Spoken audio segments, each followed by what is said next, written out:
Suara hati tidak boleh dijadikan sebagai acuan bahwa ia paling benar, itu nggak bisa. Makanya suara hati atau intuisi bahkan insting itu 20-30% kebenarannya.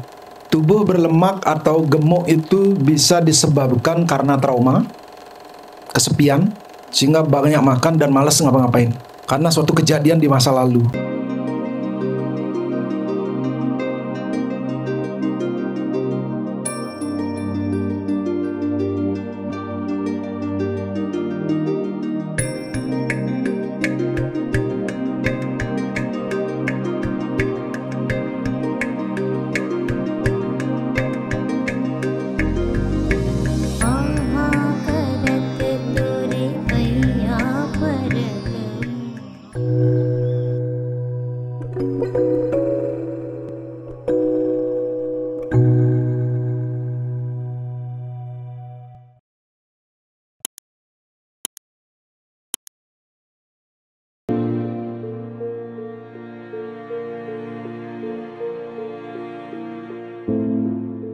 Tubuh berlemak atau gemuk itu bisa disebabkan karena trauma, kesepian, sehingga banyak makan dan malas ngapa-ngapain. Karena suatu kejadian di masa lalu, atau akumulasi yang panjang sehingga membuat trauma, sehingga bawaannya adalah makan dan tidur. Karena kecemasan itu. Gitu. Atau memang gen. Lihat kalau orang tua memang gemuk ya udah nggak usah khawatir gitu. Karena itu memang sudah sehatnya memang begitu gitu. Sama seperti orang yang tekanan darah tinggi atau ada yang 120 normal, ada yang normalnya 160 gitu. Tapi karena ternyata gennya memang begitu ya nggak perlu khawatir juga gitu. Makanya dokter mendiagnosa biasanya pasti dilihat secara histori gitu. Nah, apakah hubungannya? Ada orang ketika dia membereskan traumanya, berat badannya berubah. Karena pola di dalam alam bawah sadarnya itu berubah. Gitu. Sudah tidak menginginkan makanan-makanan yang membuat dia itu untuk menutupi kekhawatirannya lagi. Sehingga dia tidak lagi perlu makan itu. Gitu. Nah, tapi kalau misalnya itu terjadi ada trauma, ada kekhawatiran, ada kecemasan, kemudian makan berlebihan, kemudian jadi lemak, kemudian malas bergerak. Nah, tentunya ini akan menjadi gulungan permasalahan yang terus membesar dia.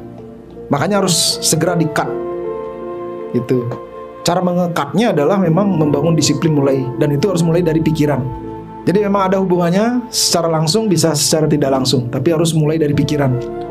Gitu. Karena pikiran berada di tengah-tengah. Di sana mulai dimasukkan ininya. Pola barunya itu. Ya.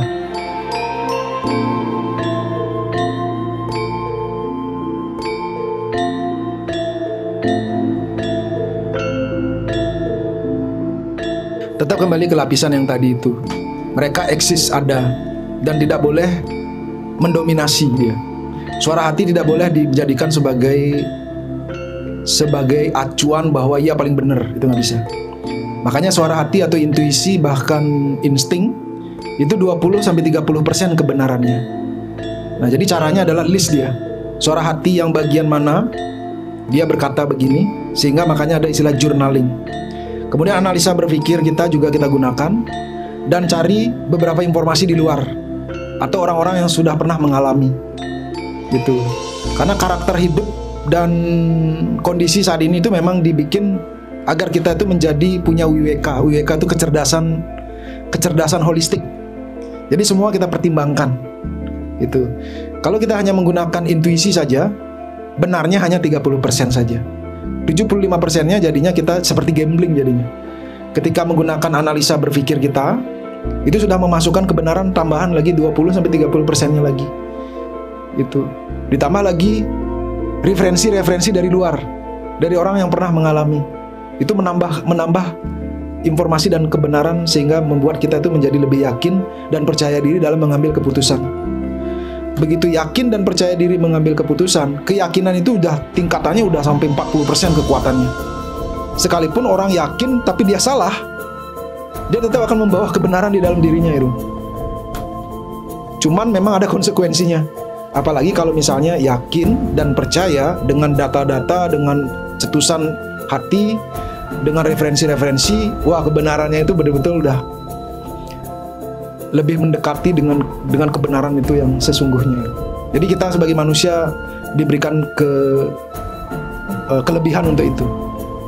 Aja kalau misalnya ada cetusan hati, langsung catatkan, kemudian baru dipetakan. Apakah keputusan ini harus dibuat sekarang atau nanti? Karena bisa saja intuisi itu muncul tidak di saat ini. Maksudnya dia munculnya sekarang, tapi ternyata keputusan di nanti. Kita ngobrol sama orang, getarannya udah sekarang kerasa gitu. Ini maksudnya apa ya gitu. Kadang-kadang tuh berusaha untuk cari tahu. Gitu. Bahkan mimpi. Nah, ketika mimpi, yang paling berperan di situ adalah perasaan kita di saat baru bangun tidur. Nah, rasakan di sana dan kemudian list kira-kira akan arahnya kemana. Jadi jangan juga salah mengartikan intuisi dan suara hati kita. Jadi tetap di list. Gitu. Jadi dia tidak jadi patokan kebenaran yang secara utuh dia. Gitu. Ya.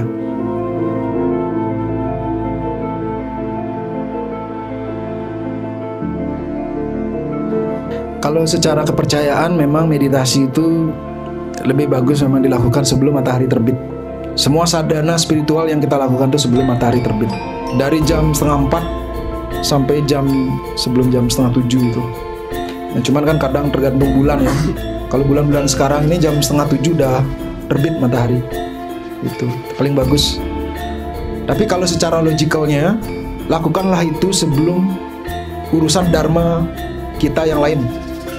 Jadi kita harus punya dharma pribadi sama Tuhan dulu, kita bereskan.